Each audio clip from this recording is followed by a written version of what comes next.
Hi everyone, welcome back to my channel. My name is Tasleem and जो आज का video है वो हाईली रिक्वेस्टेड वीडियो है। एंड आज की वीडियो में मैं आपसे अपनी ग्राउंड स्टाफ की जर्नी शेयर करूंगी। सो मैंने मेरे काफी सारे वीडियोस में आपके साथ ही डिस्कस किया है कि इंडिगो एयरलाइंस में कैबिन क्रू से पहले मैं ग्राउंड स्टाफ की तरह भी वर्क कर चुकी थी एयर इंडिया साइट्स में। तो आपने मुझे रिक्वेस्ट किया था कि मैं इस पे एक डिटेल्ड वीडियो बनाऊं, कितने इंटरव्यू राउंड्स हुए थे, इंटरव्यू में हमसे क्या क्या क्वेश्चंस पूछे गए थे। तो आज मैं आपको पूरा जो डिटेल में सब कुछ एक्सप्लेन करने जा रही हूँ। एयर इंडिया सेट्स क्या है एंड मैंने यहाँ पे कितने टाइम तक काम किया था, इंटरव्यू में मुझसे क्या क्या क्वेश्चन पूछे गए थे। जो मेरा ग्राउंड स्टाफ में एयर इंडिया सेट्स में मेरा सिलेक्शन हुआ था वो फ्रैंकलिन इंस्टीट्यूट की तरफ से सिलेक्शन हुआ था। तो कोविड के बीच में जब सितंबर में अक्टूबर में अगस्त में मुझे फ्रैंकलिन वालों से मैसेज आया था कि फ्रैंकलिन में प्लेसमेंट्स हो रहे हैं, तो अगर आपको अप्लाई करना है तो आप इंस्टीट्यूट आ सकते हैं। तो मैं एक्चुअली सीकर से बिलोंग करती हूँ और मैंने जो फ्रैंकलिन इंस्टीट्यूट की से जो कोर्स किया है वो मैंने किया है जयपुर से। मुझे जयपुर बुलाया गया था 9 अगस्त को। तो मैं मेरे फर्स्ट राउंड ऑफ इंटरव्यू के लिए 9 अगस्त को मैं जयपुर फ्रैंकलिन इंस्टीट्यूट में गई थी, जहाँ पे जो फर्स्ट राउंड था वो हमारा लिया था मुजीब सर ने एंड गरिमा मैम ने। अगर आप जयपुर फ्रैंकलिन इंस्टीट्यूट से हैं तो आप इन दोनों को जरूर जानते होंगे। तो इस राउंड में उन्होंने हमसे हमारी हमसे सीवी ली थी एंड सीवी में जो हमने मेंशन कर रखा था, मैंने मेंशन कर रखा था कि मैं बहुत हार्ड वर्किंग हूँ, ऑप्टिमिस्टिक हूँ, ये सारी चीजें। तो उन्होंने मुझसे पूछा कि आप ऑप्टिमिस्टिक कैसे हैं, हार्ड वर्किंग कैसे हैं। तो जितने भी इंटरव्यूज होते हैं ग्राउंड स्टाफ कैबिन क्रू, तो जब हम हमारे इंटरव्यूअर को सीवी देते हैं तो सीवी में से ही वो क्रॉस क्वेश्चंस पूछते हैं। तो सबसे पहले उन्होंने मुझसे पूछा कि tell me something about yourself, जिसमें मैंने अपने बारे में बताया उनको।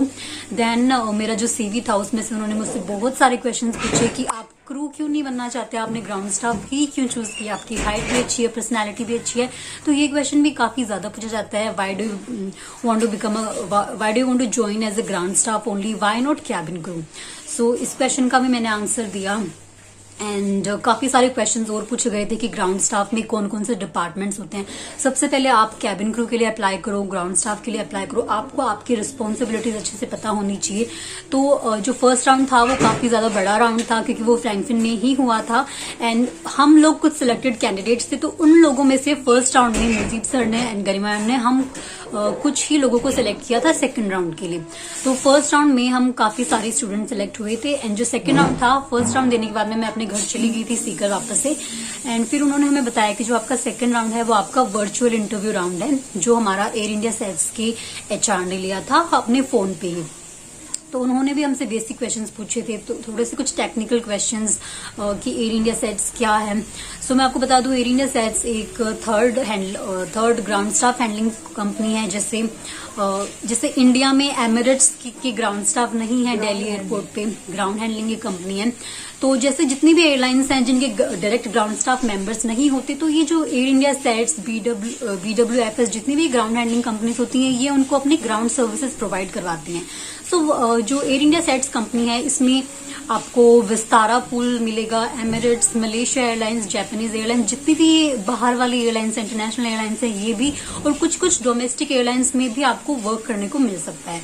तो इस तरह से हमने बताया कि जो एक एयर इंडिया सेट्स है वो सबसे बड़ी और सबसे जानी मानी ग्राउंड हैंडलिंग कंपनी है, जो ग्राउंड सर्विसेज प्रोवाइड करवाती है, पैसेंजर सर्विसेज प्रोवाइड करवाती है एंड कार्गो सर्विसेज भी प्रोवाइड करवाती है। तो इस तरह से हमसे काफी सारे टेक्निकल क्वेश्चंस पूछे गए सेकंड राउंड में। काफी इजी था एंड हमारे जो ट्रेनर्स थे फ्रैंकलिन वाले, उन्होंने हमें अच्छे से प्रिपेयर कर दिया था सेकंड राउंड के लिए कि क्या क्या क्वेश्चंस पूछे जाएंगे। तो सेकंड राउंड में भी कुछ कैंडिडेट सिलेक्ट हुए, कुछ कैंडिडेट्स रिजेक्ट हुए। इस तरह से जो हमारा जयपुर फ्रैंकलिन सेंटर था उससे हम लोग 10 कैंडिडेट्स थे जो हम थर्ड राउंड के लिए सिलेक्ट हुए थे। उन्होंने हमें बताया कि आपका जो नेक्स्ट इंटरव्यू राउंड है, जो मेरा फर्स्ट इंटरव्यू राउंड था वो था फ्रैंकलिन में 9 अगस्त को एंड जो मेरा सेकंड था वो 12 अगस्त को था ऑनलाइन एंड जो मेरा थर्ड इंटरव्यू राउंड था वो था 19 अगस्त को, जिस राउंड को क्लियर करने के लिए हमें जाना था दिल्ली। तो हमें बुलाया गया था दिल्ली एयरपोर्ट पे टर्मिनल 2 पे, जहाँ पे एयर इंडिया सेट्स का ऑफिस है। हम लोग 35 कैंडिडेट्स थे डिफरेंट फ्रैंकलिन इंस्टीट्यूट से, जैसे काफी सारे गोरखपुर से थे, काफी सारे लखनऊ से थे, हम जयपुर से 10 कैंडिडेट्स थे। तो इस तरह से काफी सारे कैंडिडेट्स थे एयर इंडिया सेट्स के अलग अलग फ्रैंकफिन इंस्टीट्यूट से। इस तरह से 35 में से थर्ड राउंड में हम 34 का सिलेक्शन हो गया था। And next day third round में उन्होंने हमसे कुछ भी क्वेश्चंस नहीं पूछे थे, because I think third round सिर्फ एक फॉर्मेलिटी राउंड था। थर्ड राउंड था वो एक्चुअली एक डॉक्यूमेंटेशन राउंड था, जिसमें हमसे सब डॉक्यूमेंट्स मंगवाई गई थी। एंड हमसे सिर्फ यही क्वेश्चन पूछा गया था कि आप रीलोकेट कब तक हो पाएंगे। तो मैं बहुत ज्यादा एक्साइटेड थी, बिकॉज कोविड के बाद में फर्स्ट अपॉर्चुनिटी मुझे मिली थी। मेरा हमेशा से कैबिन क्रू बनने का ड्रीम था, बट मुझे लगा कि चलो अब कोविड के बाद में जो जैसा तैसा जो मिल रहा है, लेट्स गो फॉर इट। सो मैंने उनको बोला कि अगर आप सिलेक्ट करते हैं तो मैं तो कल ही रिलोकेट हो जाऊंगी, बिकॉज राजस्थान से दिल्ली इतना दूर नहीं है। तो उन्होंने हमें बोला कि ठीक है आपकी, हम 19 को गए थे दिल्ली, मैं मेरे पापा के साथ गई थी। एंड फाइनली मैंने मेरे पापा को बताया कि इंटरव्यू हमने क्रैक कर लिया है। थर्ड राउंड बिल्कुल इजी राउंड था, फर्स्ट एंड सेकंड राउंड ही थोड़ा सा डिफिकल्ट था, बाकी थर्ड राउंड बिल्कुल इजी था। घर वालों को मैंने इन्फॉर्म किया एंड सब बहुत ज्यादा खुश थे कि फाइनली एटलीस्ट मैं अब एविएशन इंडस्ट्री में आ चुकी हूँ।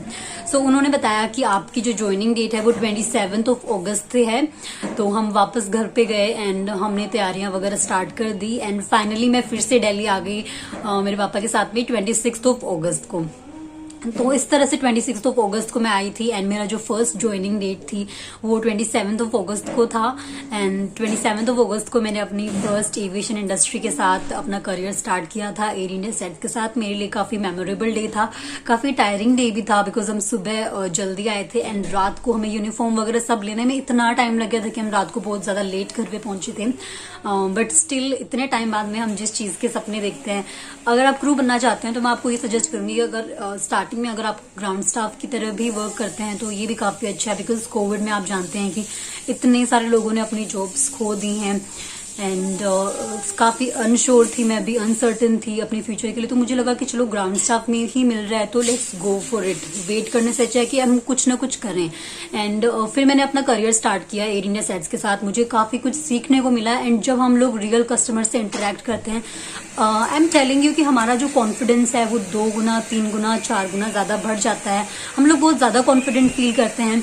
इस तरह से जो एयर इंडिया सेट्स में थी, मैं सिलेक्ट हुई थी विस्तारा पूल में।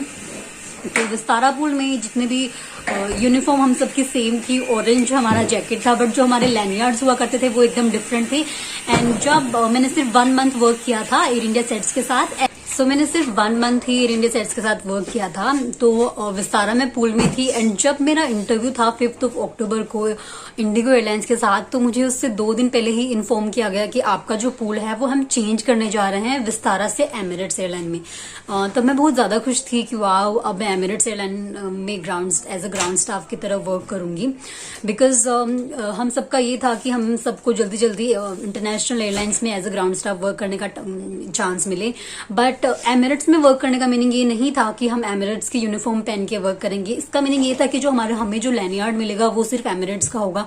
आईडी कार्ड में हम लोग एमिरेट्स के ग्राउंड स्टाफ की तरह मेंशन किए गए होंगे, बट जो यूनिफॉर्म है वो एयर इंडिया सेट्स की, चाहे आप एयर इंडिया के ग्राउंड स्टाफ हो, विस्तारा के ग्राउंड स्टाफ हो, आप एमिरेट्स के हो, मलेशिया, जापानीज, जितनी भी एयरलाइंस हैं, किसी के भी आप ग्राउंड स्टाफ हो, यूनिफॉर्म आपकी सेम होगी।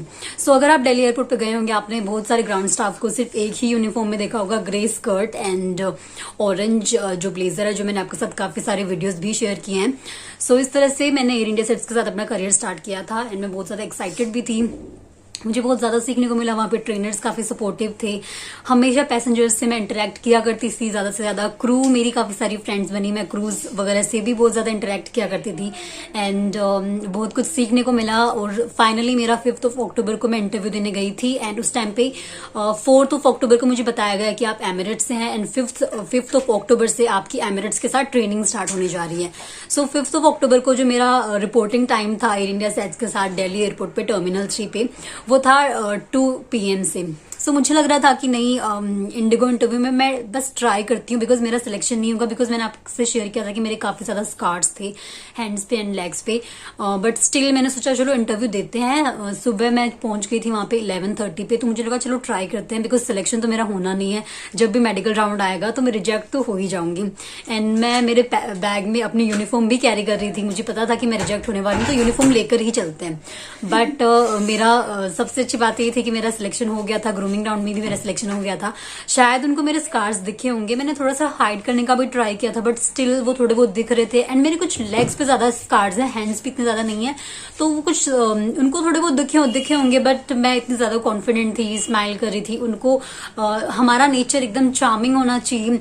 अगर आप एकदम कॉन्फिडेंट हैं, आपका कंटेंट भी अच्छा नहीं है, आप स्माइल कर रहे हैं, तो आपको वो जरूर प्रेफर करेंगे। तो इसी तरह से शायद मेरा लक भी अच्छा था एंड मैं कॉन्फिडेंट थी, चार्मिंग भी थी, इंटरव्यू में स्माइल भी कर रही थी, बॉडी लैंग्वेज भी मेरी अच्छी थी। मैंने बहुत टाइम से अपनी बॉडी लैंग्वेज पे, अपनी प्रोनाउंसिएशन इंग्लिश पे वर्क किया है। जैसा कि आप मेरे रेगुलर व्यूअर्स है तो आपने यूट्यूब पे भी देखा होगा कि मैं कितनी ज्यादा हार्ड वर्किंग हूँ। जब मैं एक एक दिन में 3-3 वीडियोस अपलोड किया करती थी, मेरे एग्जाम्स हुआ करते थे लाइक बीएससी 3rd ईयर के, एमए 1st ईयर के, तो भी मैं इतना पढ़ा करती थी। साथ में मेरा यूट्यूब भी मैं अभी तक साथ में लेके चल रही हूँ, तो मैं काफी ज्यादा हार्ड वर्किंग थी। एंड इंटरव्यू में मैंने वही चीजें उनको बताई जो मैं खुद बिलीव करती हूँ। तो सबसे ज्यादा मेरा टिप है, जो टिप्स आप मुझसे मांगते हैं कि इंटरव्यू कैसे क्रैक करें, तो उसका मैं आपके साथ आपको ये बताना चाहूंगी कि प्लीज आप एकदम ऑनेस्ट रहिए। आप जैसे हैं आप वैसे ही उनको आंसर कीजिए, कुछ किसी और की तरह आंसर मत दीजिए, किसी और के आंसर को कॉपी मत कीजिए। जैसे आप हैं, आप क्यों कैबिन क्रू बनना चाहते हैं, क्यों आप ग्राउंड स्टाफ बनना चाहते हैं, आप किसी टॉपिक के बारे में क्या सोचते हैं, आप वही चीज बोलिए। बिकॉज आप अंदर से कुछ सच्चाई बोलते हैं तो आपकी बॉडी लैंग्वेज भी आपका साथ देती है, आप स्माइल भी कर पाते हैं, आप ऑनेस्ट भी लगते हैं। तो ये थे मेरी तरफ से कुछ टिप्स। आई होप आपको अच्छे लगे हो, मेरी स्टोरी भी अच्छी लगी हो। एंड ग्राउंड स्टाफ के बारे में आपको कुछ भी डाउट्स वगैरह हो तो आप मुझसे पूछ सकते हैं। एक क्वेश्चन जो आप मुझसे बार बार पूछ रहे हैं अपने कमेंट्स में, वो ये है कि ग्राउंड स्टाफ का इंटरव्यू कैसे कंडक्ट होता है। तो ग्राउंड स्टाफ और कैबिन क्रू के इंटरव्यू में कोई भी डिफरेंस नहीं होता है, बट ग्राउंड स्टाफ में ये है कि हाइट का क्राइटेरिया नहीं होता है, आपकी ग्रूमिंग इतनी चेक नहीं होती है, आप स्पेक्स भी लगा सकते हैं। एंड जो कैबिन क्रू में राउंड्स काफी ज्यादा होते हैं एंड ग्राउंड स्टाफ में इतने ज्यादा राउंड्स नहीं होते हैं, राइट। सो इस तरह से ग्राउंड स्टाफ का इंटरव्यू भी बिल्कुल कैबिन क्रू इंटरव्यू की तरह ही होता है, उसमें भी एक्सटेम्परी, जीडी, ये सारे राउंड्स ही होते हैं। तो राउंड्स दोनों सेम हैं। तो मैं आपको ये सजेस्ट करूंगी, चाहे ग्राउंड स्टाफ का इंटरव्यू हो, चाहे कैबिन क्रू का इंटरव्यू हो, प्लीज जितने ज्यादा इंटरव्यूज हो आप इंटरव्यूज के लिए अप्लाई करें online, then walk in interview के लिए जाएं। और जितने भी इंटरव्यूज आप देंगे उतना ही ज्यादा आपका नॉलेज बढ़ेगा, उतना ही ज्यादा आप सीखेंगे। फॉर एग्जाम्पल, आपसे इंटरव्यूअर पूछते हैं why do you want to become a cabin crew, आप उसका आंसर करते हैं, देन आपका सिलेक्शन नहीं होता है, कोई बात नहीं, आप घर पे जाइए, मिरर के सामने प्रैक्टिस कीजिए, अपना वीडियो शूट कीजिए, फिर खुद से पूछिए कि मैं क्या मिस्टेक कर रहा हूँ, अपने फ्रेंड से पूछिए कि मैं इसमें क्या मिस्टेक कर रहा हूँ, क्या मैं नेचुरल लग रहा हूँ, कैसा लग रहा है कि मैंने मेमोराइज किया इस आंसर को। तो इस तरह से आप खुद से क्वेश्चन कीजिए। कुछ भी अगर आपको डाउट्स हो तो आप मुझे कॉमेंट सेक्शन में पूछ सकते हैं। आई होप आपके सारे क्वेश्चन का मैंने आंसर कर दिया हो। एंड मैं भी आपके जो क्वेश्चंस हुआ करते हैं मैं उनके नोट्स बना कर रखती हूँ कि मुझे इन क्वेश्चंस पे वीडियोस बनाना है। आपके जो कमेंट सेक्शन से मैं क्वेश्चंस उठाती हूँ। So this is all for today. I hope आपको ये वीडियो अच्छा लगा। अगर आपको ये वीडियो अच्छा लगा तो प्लीज लाइक करना ना भूलिएगा। Thank you so much for watching.